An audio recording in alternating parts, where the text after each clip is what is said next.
something is said, and instead of responding, something inside you just closes.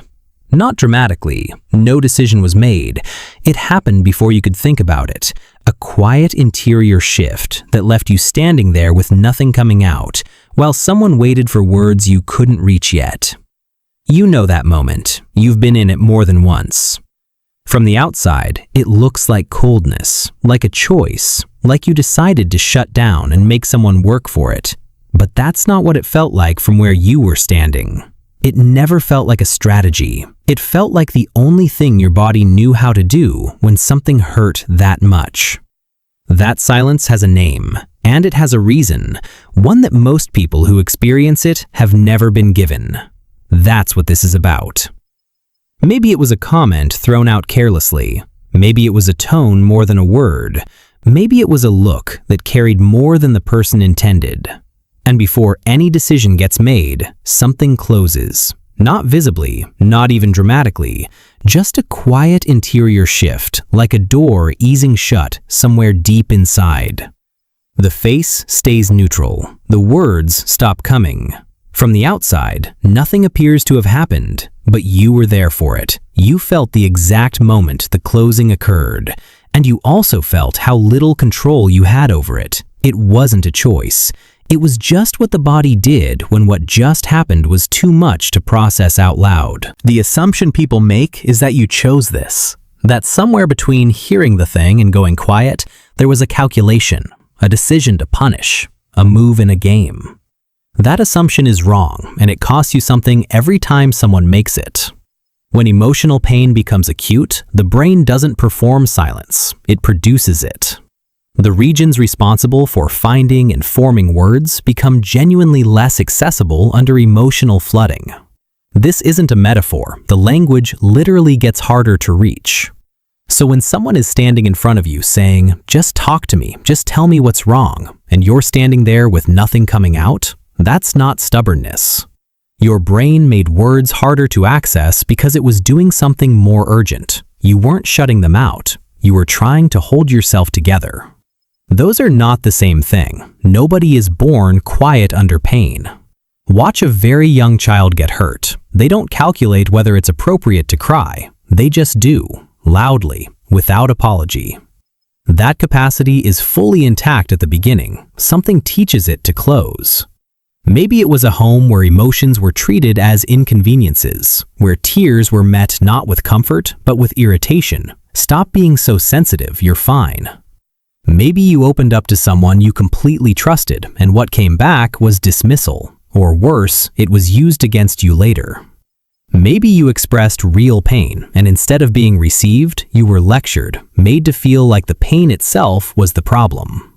So you adapted, not because you stopped feeling, because feeling out loud kept costing you something it shouldn't have.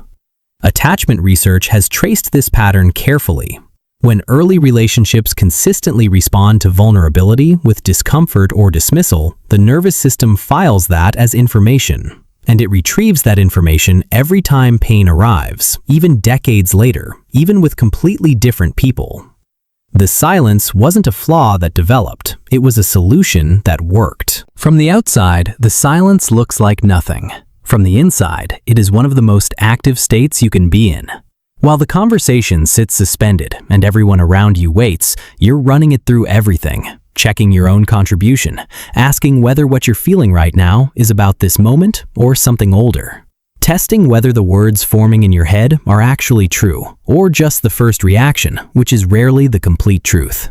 There's a concept in psychology called the window of tolerance, the emotional space where real communication is actually possible.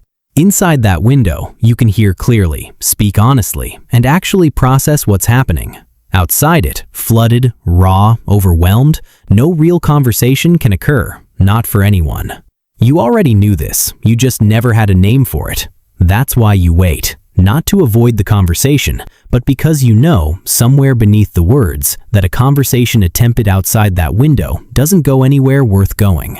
You're not avoiding the problem, you're waiting until you're actually capable of handling it. Here is the part that makes this pattern genuinely exhausting. The one thing that would allow you to open up is almost always the opposite of what you receive. Someone needs an answer, so they push. They follow you from room to room. They say this is so unfair, you can't just shut me out. And in that moment, they believe they're trying to connect. But what reaches you is something different. It reaches you as confirmation.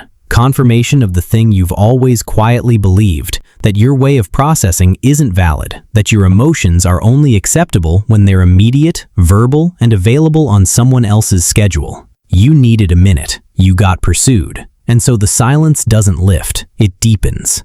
Not from stubbornness, from a nervous system that just received fresh evidence that opening up is exactly as costly as it always expected.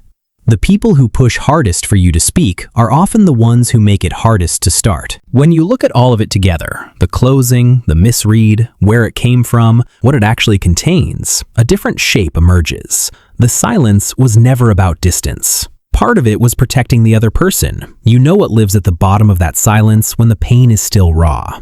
You know that speaking from inside it risks saying something that can't be taken back, something that isn't even true yet. So you wait. Not to punish, because you care enough about what you say to wait until it's real.